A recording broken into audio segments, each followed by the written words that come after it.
This is the Joe Gaither Show You on send it to me. BamaCentral.com. Also, she did just get done talking.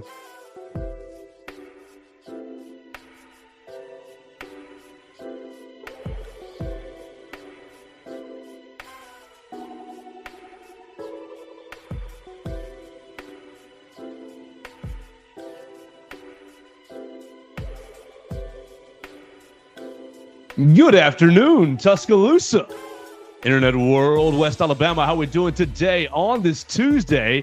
It's Tuesday, October 22nd. We're working our way through the week, the new week, and we're getting you ready for another week of Alabama football right here on the Joe Gaither Show. We are live here in the Derek Daniels Studios. You are watching us on the BamaCentral YouTube channel. You're checking us out at my own Facebook, Twitter, and YouTube at Joe Gaither6. We really appreciate it if you're watching us on the BamaCentral YouTube channel. And then you are listening to us on your favorite podcast platform, Spotify, Apple Podcasts, and Amazon. And I'm here with our man, Mason Woods. You heard him yesterday a little bit. Hopefully we worked out the audio today. We appreciate everybody who hung in there yesterday.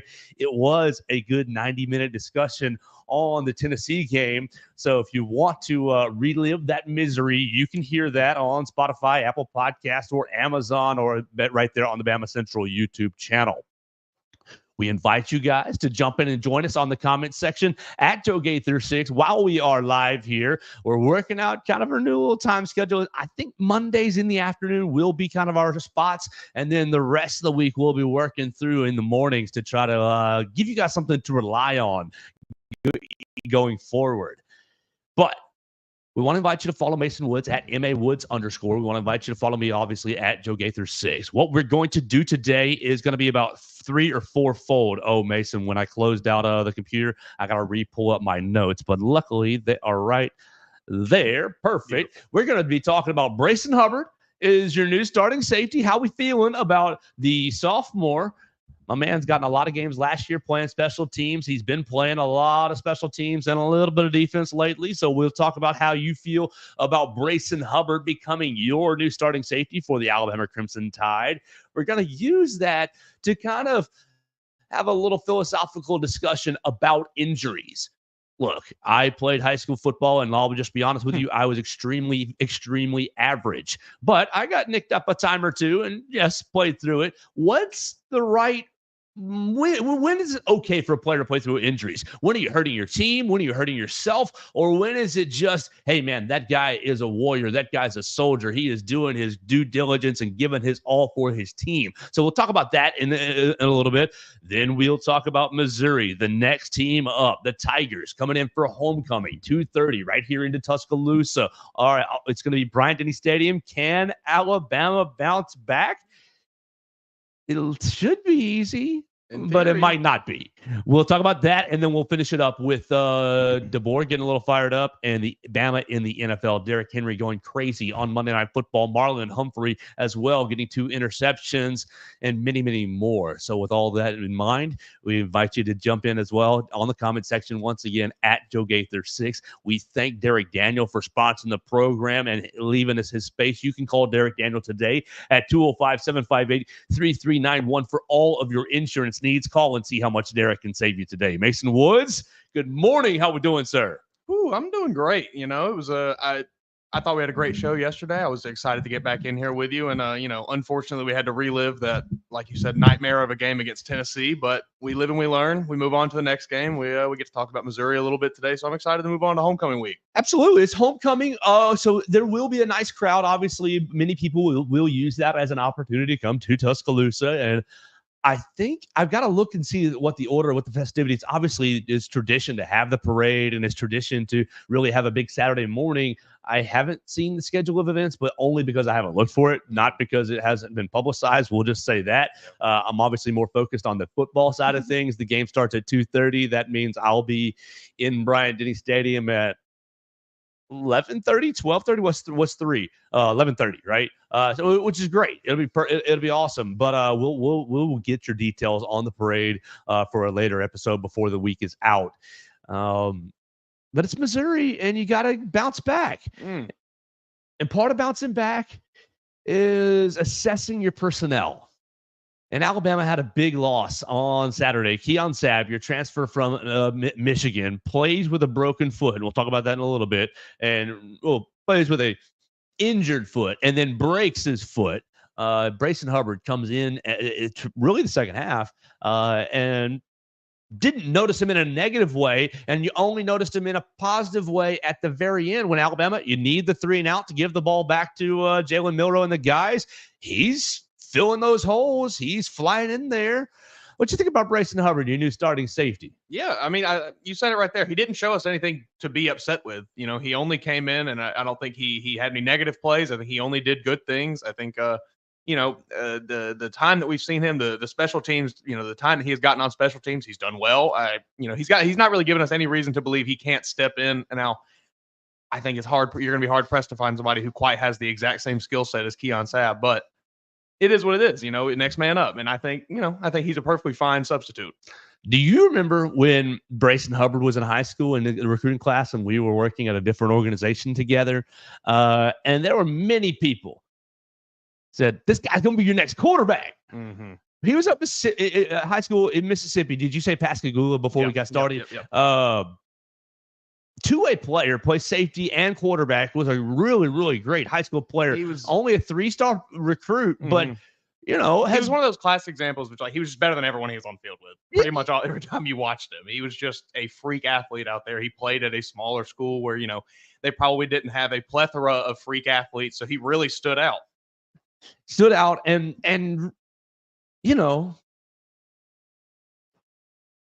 do we need to just say it? Do we need to address it? He was never going to be the quarterback here. Well, that's true. But I was going to get into something a little more dicey with the since he plays defensive back and his skin tone looks like yours and mine. Alabama's had a lot of success with Caucasian defensive backs. So, get that out of your brain right now. You've had a lot of success with Will Lowry, with Vinny Sunseri. Sunseri, one of my favorite players. Oh, what a beast. What a stud. So, obviously, you will see that online now because that's just what you do. And people get nasty online for no reason just because they've got avatars that don't have their face on them. Brayson's gonna have to just embrace that.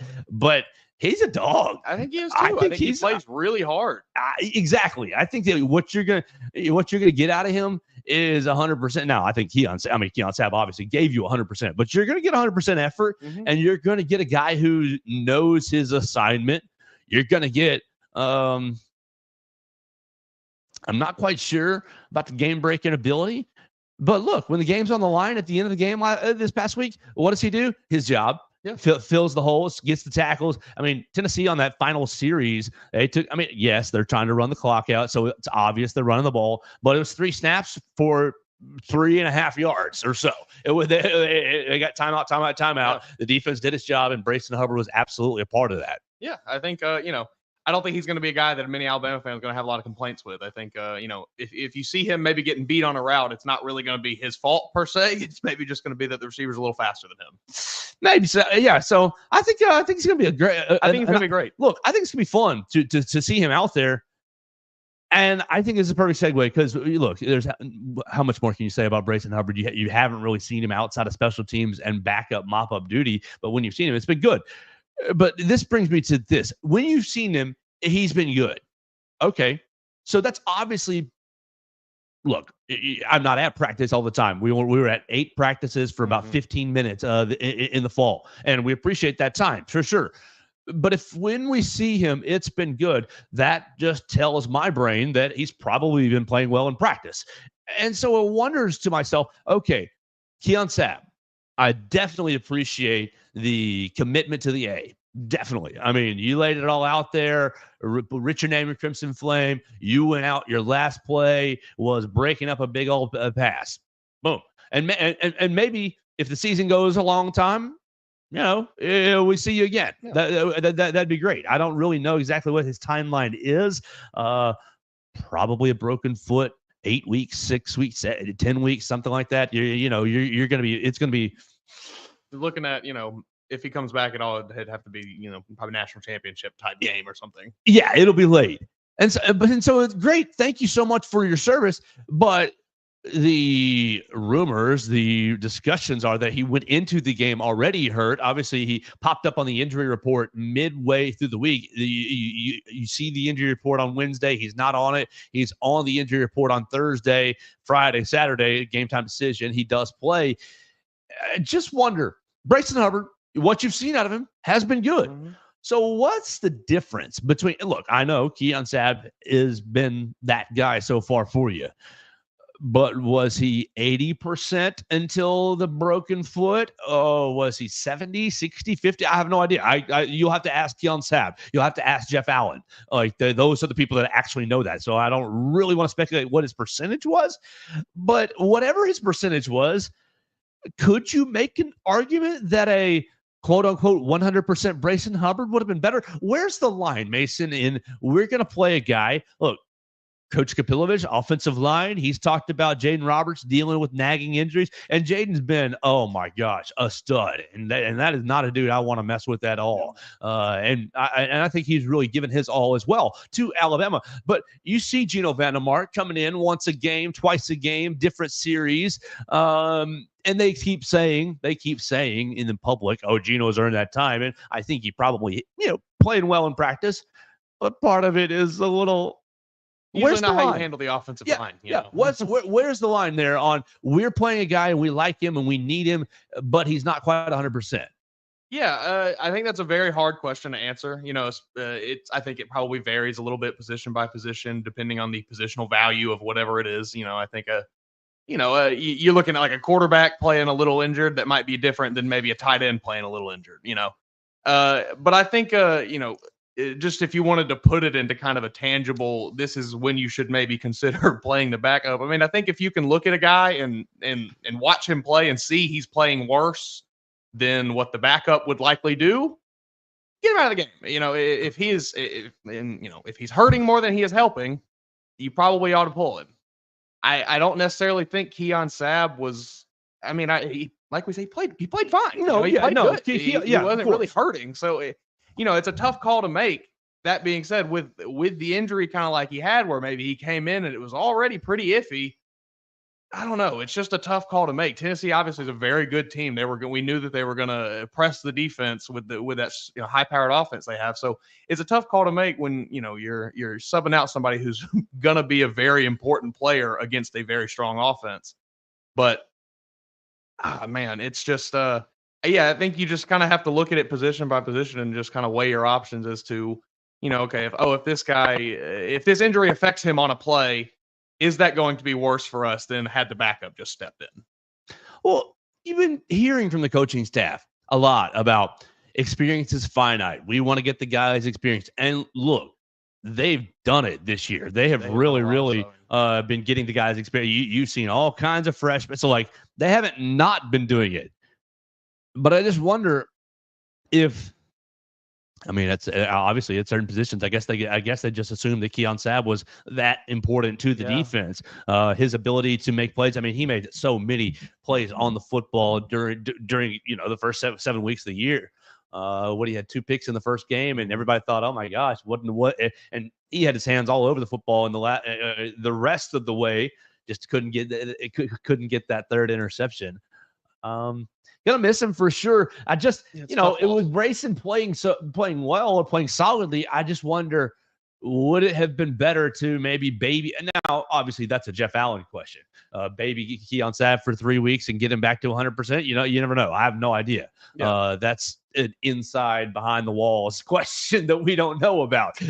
So I just look. You hear the rumors about Jalen playing hurt, and obviously we got into that yesterday about what he gives the offense and how deficient the offense sort of is. So you need his running ability. I think he's a prime example of someone where you maybe need him. If he's a little banged up, he may need to play a little banged up because the other option is probably going to hurt the team more than a banged up Jalen Milroe does. And so it's really tough. It's really tough. And obviously they're all trying to play for their futures, and I think the coaches have their best interests in mind. I think that maybe there is a little bit of, hey, suck it up, buddy, and go. But I think that if you're really injured, they've got your best interest in mind. It's just, I think it's an interesting topic with how deep the team is.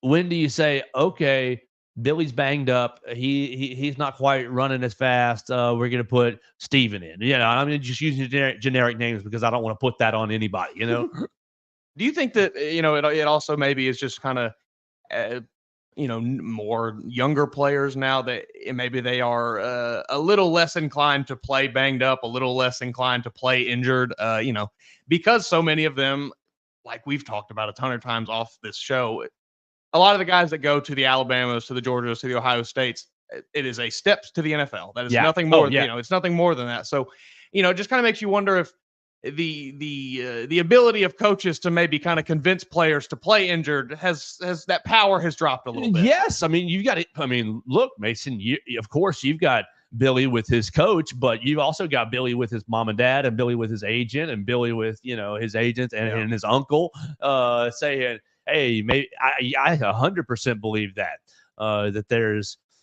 a lot that the coaches are fighting through. I mean, we talk about them making a lot of money, 10 million, 11 million, I think DeBoer's at 10 point something. But yes, it's a kid's game, and it doesn't really matter in the grand scheme of things as far as the sun coming up, coming down. But they're dealing with a lot. Recruiting, re-recruiting, convincing kids on it, like you're trying to get buy-in. You're dealing with infinitely more now than you ever were before, too. Oh yeah, and you're just circus leader, right? It's just circus leader, monkeys in every corner of your facility, whether it be assistant coaches, whether it be personnel people, just like you're dealing with all kinds of stuff. And I'm not suggesting that the Alabama people are monkeys. No, I'm sorry, that's not really like in a circus, like. But there's just a lot of things you're juggling. You're dealing with a ton of. He has to wear so many hats. Oh yes, yes. I'm Billy Bob wants a bigger NIL deal. Right. It's like, well, what did you do to get that deal? I'm dealing with game planning. I'm dealing with player egos. I'm dealing with coaches. I'm dealing with coaches' egos. I'm dealing with parents. With parents, and happiness. Agents. Like, it would exhaust me. It would I have thought about trying to get into coaching, but I would never go past high school just because it's it just sounds so exhausting. And I've even like high school football sounds pretty exhausting for a lot of people. It's involved. Like I've seen people talk about it, and it's just because more often than not you got to teach a class too, and then you got to. It's like a whole thing, man. Any football coach has so much going on outside of just X's and O's that it really is. You kind of have to take that all into account. Woof. Give me some middle school guys where I can just call some plays. Yeah. Come on, Pee-wee. Dive. Come on, Pee-wee. Power left, power right. Student body left, student body right. That's all we run. Just pitch it to the fastest kid. Let them try to get around the edge. Hey, before we get into our next topic, let's tell you about our friends, Purple Turtle Roofing. They're the most reliable residential roof replacement company in Alabama and Mississippi. Purple Turtle Roofing, whether it's addressing leaks, storm damage, or general wear and tear, Purple Turtle Roofing is going to be there to deliver exceptional roof repair for your property. They're the leading expert in local residential roofing solutions, specializing in providing unparalleled service and quality craftsmanship for all your roof replacement needs. Call Dustin Foley and his team today at 877-PT-ROOF-5 for your free roof inspection. That's 877-787-6635 to schedule your appointment, and one of their qualified employees will come check out your roof for free. That's right, for free. And make sure you're prepared for any and all of life's storms. You can check them out online as well today at roofturtle.com. All right, and once again, we want to remind you and thank Derek Daniel for sponsoring the program. Derek Daniel State Farm. You can call Red, Reese, and Victoria at 205-758-3391 for all of your insurance needs. Call and see how much Derek can save you today. All right, Mason, we didn't really get into it yesterday because we did 90 minutes, and we just kind of ran out of time. But one more trash on the table kind of topic from Saturday.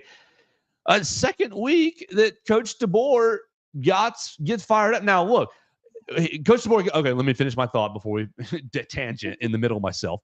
The second straight week that Coach DeBoer shows really, really big-time emotion on the sideline. Like, whoo, fired up. I could feel the heat through the TV screen, emotion. Now, it was not at an Alabama player over a miscue.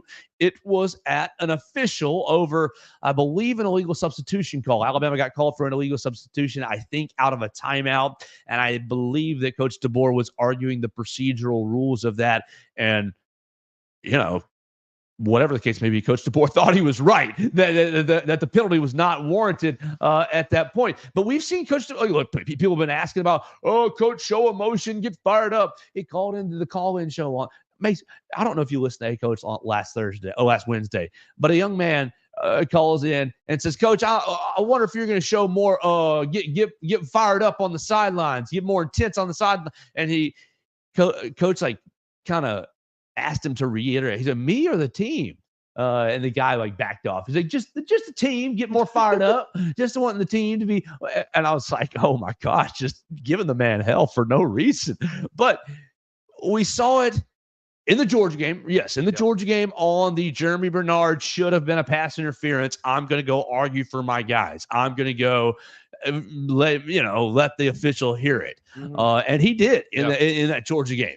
And then you go a week or two, obviously Vanderbilt, you didn't really get one, and maybe people wanted to see that there. Same for the South Carolina game, didn't really get anything notable, but goodness gracious, up in Tennessee for that, he went crazy. So where do you stand on DeBoer's emotionality? I guess, is that a word? Emotional control, and on DeBoer's emotional control and his usage of maybe heightened sense or calm demeanor. Where do you stand on Coach DeBoer? I can only speak from my own personal experience playing at low-level football like I did. And in my experience, I tended to respond well to being shouted at when I did things bad, or to being benched when I did things bad, to just in general being punished when I made mistakes on the field, when I did things wrong, when I didn't do my job. And it really kind of seems like there's not a whole lot of that going on. You see a player, you see false starts, procedure penalties, pass interference, anything like that. Bad penalties all around the game, and then you just see DeBoer over there just kind of with a sad look on his face, like, oh man, we'll get him next time. And it's just it's different coaching style. I get it. He's not Nick Saban. Nick Saban is not here anymore. We're not gonna get butt chewings every week, I don't think. But I selfishly, I guess I would like to see a little more fire. But I'm not there in the room. I'm not there at practice. I don't see what he's like in meetings. So, maybe it's there and we just don't see it. Well, do you think that, has he, you at least see that it's there? Yeah. That he's got it in him. I wonder if it's he knows just as much as we do right now. It's a much different landscape than Nick Saban coached in for most of his coaching career, where kids have the ability to up and leave your program if they want to at the first, hint of any kind of adversity. So, maybe he feels like he's walking on eggshells a little bit, trying to keep everybody happy while at the same time trying to keep them disciplined. And I imagine that's a hard place to be in, because these are 17 to 21-year-old kids who probably don't want to listen to most of what you have to say most of the time. And we got into it a little bit yesterday. I also think the personality dynamics on the team are very, very challenging to manage coming into a team, a new staff with, look, I don't care how you feel about these players, but the leadership on this team is very strong. Mm-hmm. They've got buy-in at the top in the locker room, in my opinion. Now, you can debate whether they're holding each other to account or not. Okay, great, whatever. But Tyler Booker, Jalen Milroe, Malcolm Moore, they've got the team behind them, and great. They should. They're strong leaders. They're strong men. They put great play on the field. So why wouldn't you follow them? But I think that creates a little bit of a challenge with a first-year coaching staff coming in trying to, this is the way we want to do things. So to that end, I just think people, when you're losing, exactly, when you're not used to it, everything comes under the microscope. Look, if you won every game, even if it was 17-10, we would not be having this conversation. Right. Ugly games. If you're 17-10 for 7 weeks in a row, but you're 7-0 and you beat Georgia and you beat Tennessee and, you did all those things, they'd say, you know what? I wish we'd scored a little bit more, but roll Tide. Everything's great. We love it. Everything, so these things take time. I mean, this is a first year with a brand new staff, new coaches all around, new players here and there. It's going to take a little time. Just be patient. All right, before we move on to, I think I have two more topics for today. We got Missouri and Bama in the NFL, and we'll hit them kind of quickly. We want to tell you about Druid City Music Hall. You can visit them online at druidcitymusichall.com/shows to see their entire lineup.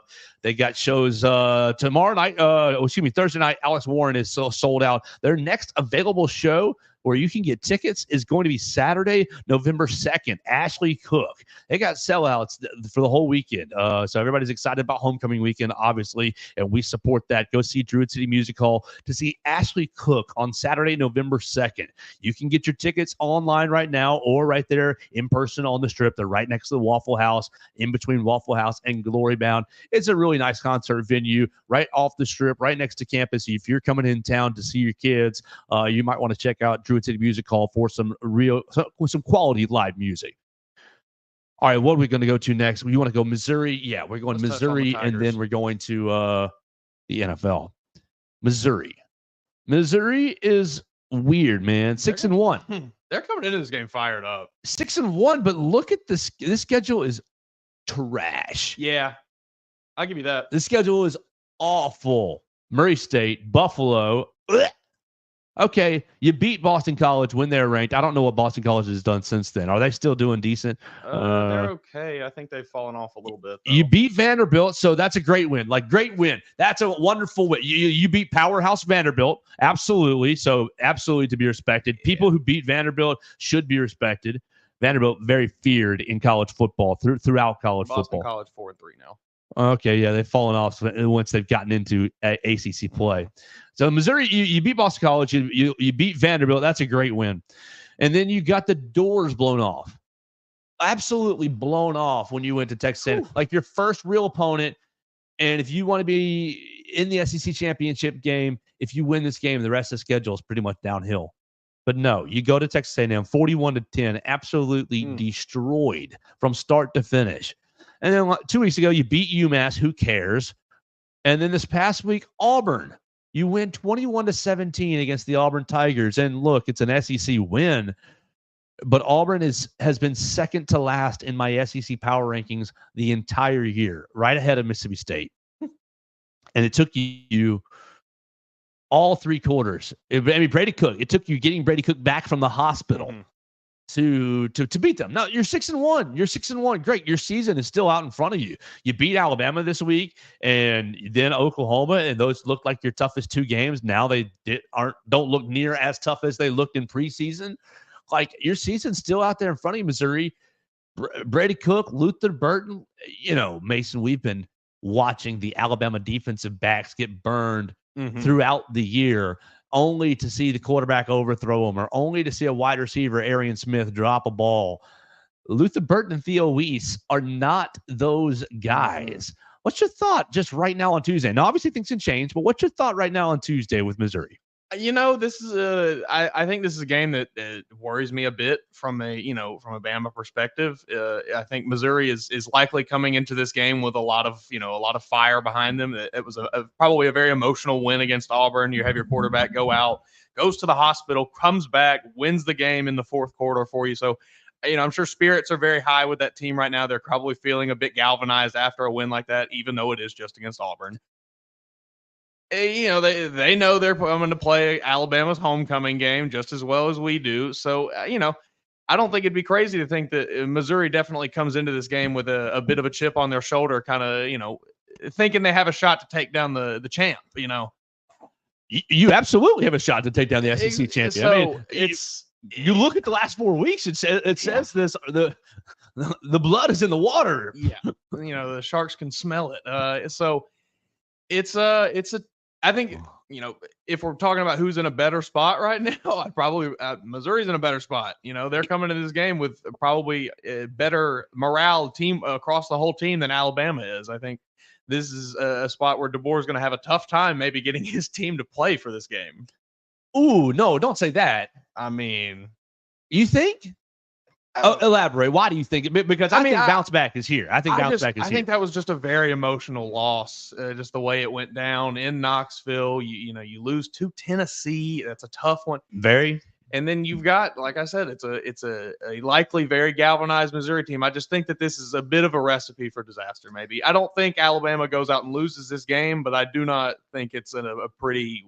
I think it's a very ugly win. Here's the problem, and you're kind of dancing around it. The thing that Vanderbilt had was belief, and we thought, that's not going to be enough. But they paired the belief with a triple option system and a dog at quarterback, Diego Pavia. Hats off to you, definitely. But those pairings worked.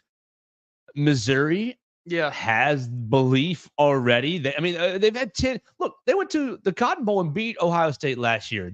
Yes, we just poo-pooed on their schedule. And yes, you got your doors blown off by Texas A&M.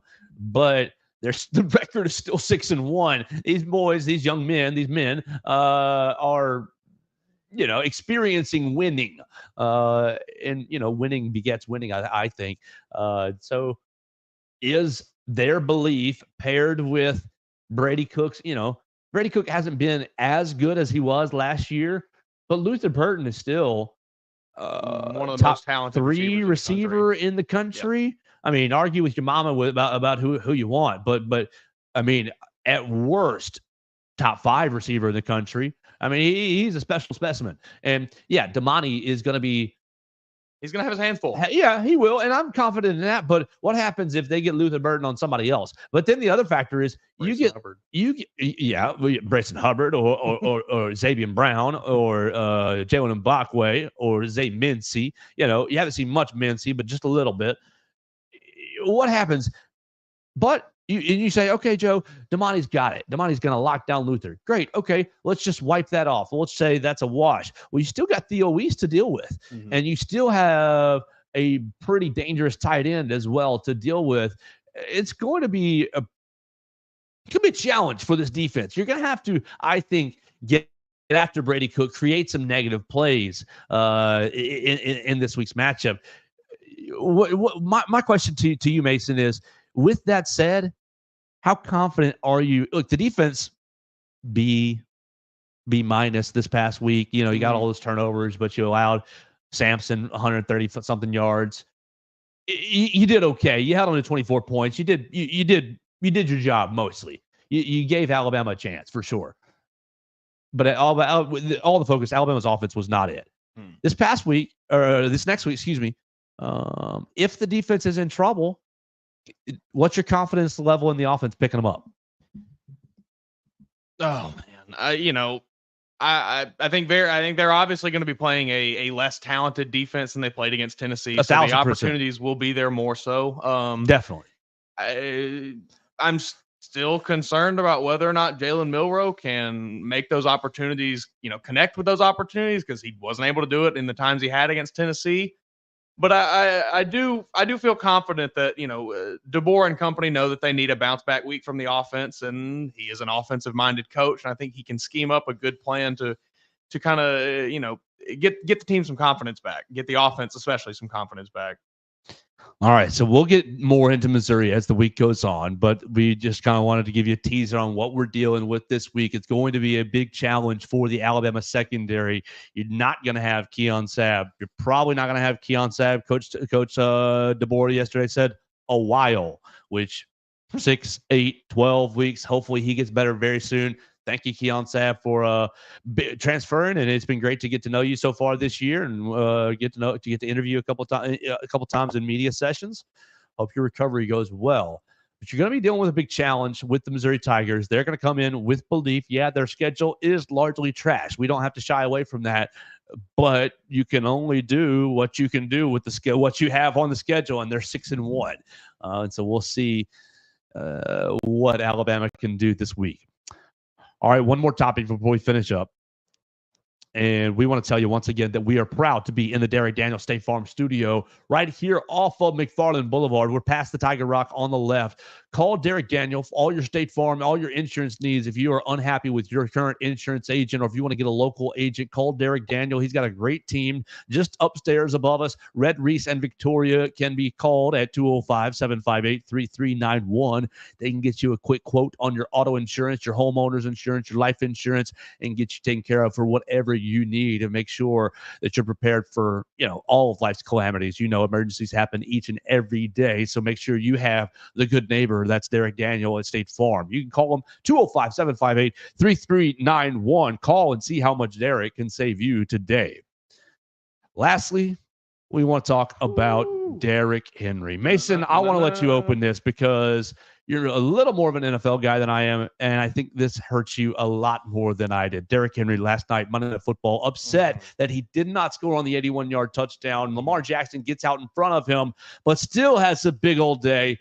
Where are you at on the couch watching Derrick Henry go crazy? It's the Michael Scott gif where he's like smiling, crying. It's that perfect because I am extremely happy to see Derrick Henry on a team where he is able to thrive and be great and succeed and win because he didn't do it except for like 2 years in Tennessee. But man, does it hurt because I hate the Ravens. It is so painful to have to watch him line up in that black and purple and just that uniform goes hard. Oh, he looks so good in it. He looks like he looks so much better in it than he did in the two-tone blue. Yes, it's like it's so mean. The dark visor, man, he looks so cool. He looks like Predator. Yes. It's really painful. It is. I wouldn't have wanted to see him on this Titans team. I'll say that. Praise the Lord. Yeah, I'm very glad I don't have to watch him will this Titans team to maybe for one more wins. win than they have right now. If he's on that roster, I don't think he's really doing a ton for them. As good as he is, they are a dumpster fire. So God said, Derek, let me save you. Yeah. It just had to be the Ravens. It just had, it could have been the Cowboys. Like I would have taken the Cowboys. But that's a bad franchise. The Ravens are a class. I know you don't like them, but like, goodness gracious, everything they do is like, yeah, that was the right move. That was the right move. I know. Oh, that was smart. Every single time. It's like, why didn't we think of that? Can't stand. They signed Eddie Jackson to a 1-year deal for like no money, like 2 weeks before the season. It's like, oh, sweet. Marlon Humphrey last night, 2 interceptions as well. The Ravens putting it on. Who the heck were they even playing? And we're playing the Commanders. Bucks. They're playing the Bucks. Yeah, my boy Baker Mayfield. Oh my I benched goodness. him in fantasy this week. It was brutal. No, dude. I have Jordan Love, Jaden Daniels, and Baker Mayfield on my. So you're playing team. Baker Mayfield every single week. I've played Jordan Love and Jaden Daniels most weeks, but that's the wrong answer. Baker's 9 times out of 10 he's been third place in that trio. Really? Except for this week. Yeah, because he's leading. He usually gets me about 28. Jordan Love gets me like 29. Okay. Jaden gets me about, Well, Baker's been like the second best player in my league. They've been 3 of the top 5 quarterbacks this year. Right. And so I've been riding league, Baker so like we've like got crazy. Everyone's team is just ridiculously stacked. It's very fun. Every week Baker goes out and starts his game with 2 or 3 or a couple bad plays, and you're like, dang, you got 7 points. What's wrong with you? And then you see him in the second half. It's like, shoom, shoom, shoom. It's like, oh, you got 30 points. Great. I love you. He's down 2 receivers now. The Bucks are in a bad way, but brutal injuries last night for the Bucks with the hamstring for Mike Evans on the touchdown pass that should have been, and then Chris Godwin breaks his leg. Like a bad leg. I don't like to. I don't love when the lip readers come out of the woodwork when anybody gets injured or anything, but it seemed pretty clear that you could read his lips on the sideline. He said like, "Oh, I'm done. My career's done," and that's really? Oh, because I saw a clip that was him in the cart saying, okay, time to go to work. Okay, well, maybe I didn't see that one. So I just saw maybe both. Again, the lip readers. Hey, duality of men. When you're injured, the seconds feel like hours and you can experience a lot of things. Maybe so I hope he's fine. He's been great this year. He is also on my fantasy team. Maybe for a second he thought my career's over, and maybe another guy encouraged him, said, hey, no, come on.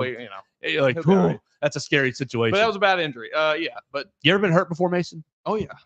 Tore my ACL twice in high school. I ripped my knocked my shoulder out of place playing football, and I played the rest of the game with a dislocated shoulder. Ooh, yeah, injured. Yeah, that was tough. Did you hurt your team? I did, very bad, very much so. Should they have subbed you out? There was no one to sub me out. That's the problem. No choices. Yeah, all I had to do was play. Yeah, got to strap it up, Mace. Rub some dirt on it. Still feel it to this day. Rub some dirt on it, Mace. Man, was it worth it then? You said you still feel it to this day. Was it worth it? Oh no, not at all. Was it sophomore, junior, senior? This is my junior year. I didn't play my senior year because I got cleared to play. Went the first day of full contact practice. I reheard it. I heard it again. You're like, nope, and not doing this again, coach. Yeah, no. All right, one more Bama in the NFL guy before we finish. Amari Cooper gets traded out of purgatory in Cleveland. Which, what karma? Oh my gosh! Hey, couldn't have happened to a better guy. I really need to move on. Amari Cooper. Yeah, let's talk about the gets Browns. traded to the Buffalo Bills and doesn't even know the bleeping route and turns Keon Coleman's That's like, a rookie. Hey, what's the route? What's the route? And he gives him just a little sign, just a little shimmy, or whatnot. I saw somebody commentating it on Twitter, and there's like, hey, just go cook that safety. That's what he did. Yes. And Josh Allen puts it right in his hands. Amari Cooper finally has another career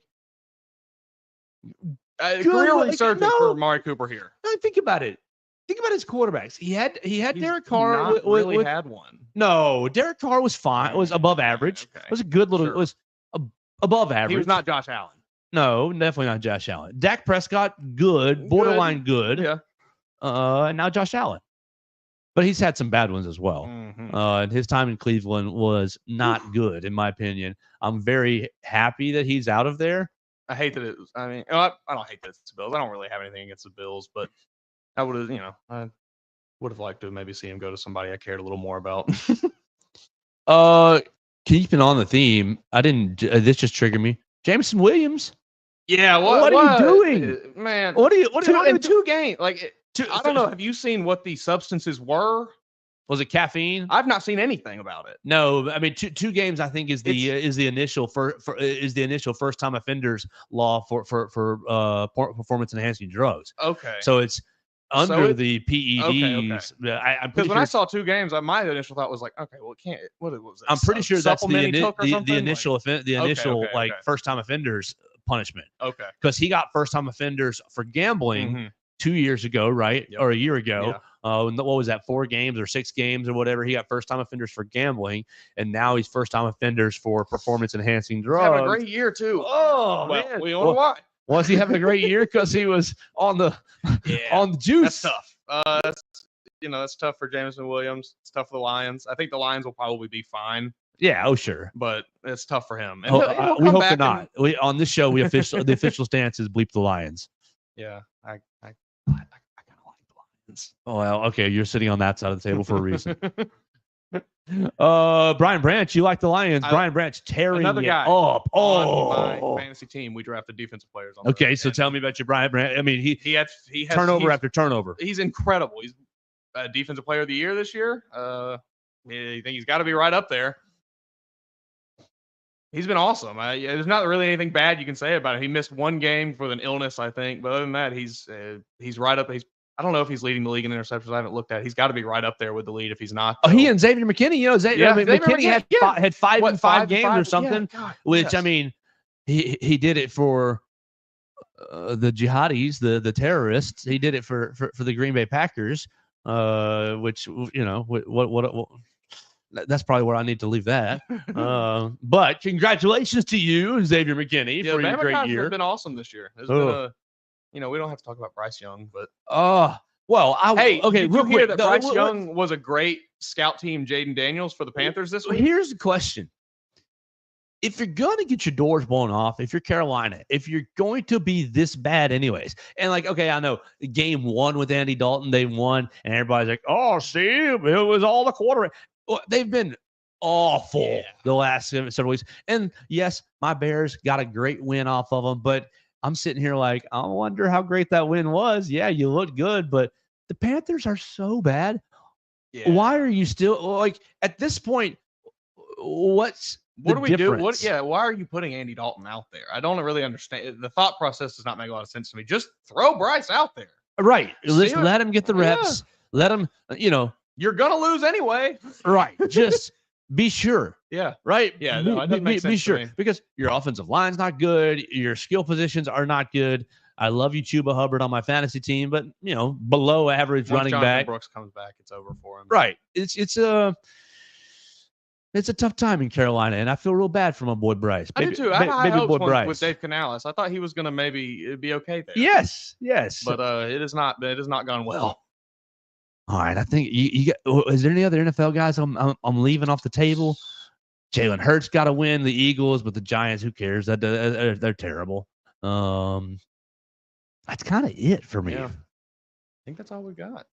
Well, thank you all for watching. Follow Mason Woods at MA Woods _. Please, yes. You can follow me at Joe Gaither 6. We're gonna keep it doing this in each and every day. What do you want to talk about tomorrow? Ooh, we can get into maybe a little more Missouri talk tomorrow. Ooh. We can maybe spread it out a bit. What's the advantage of Corey Batoon?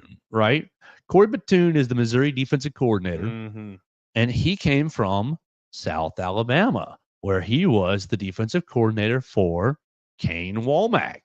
What's the advantage? Will Kane Womack be able to give Nick Sheridan the keys to the kingdom, the tendencies, will he be able to unlock and embarrass his old buddy, his old defensive coordinator? We might get into that. We'll leave that for tomorrow. We appreciate everybody watching us on the BamaCentral YouTube channel. We definitely appreciate you following Mason Woods at MA Woods _ and Mason for his time jumping on with the show. We appreciate you joining us on Facebook, Twitter, and YouTube at Joe Gaither 6, or subscribing to the show on Spotify, Apple Podcasts, and Amazon, the Joe Gaither Show on BamaCentral. We're going to do it each and every day. We'll get you a little bit closer to homecoming, and we'll be back for another edition tomorrow right here on BamaCentral and Bama.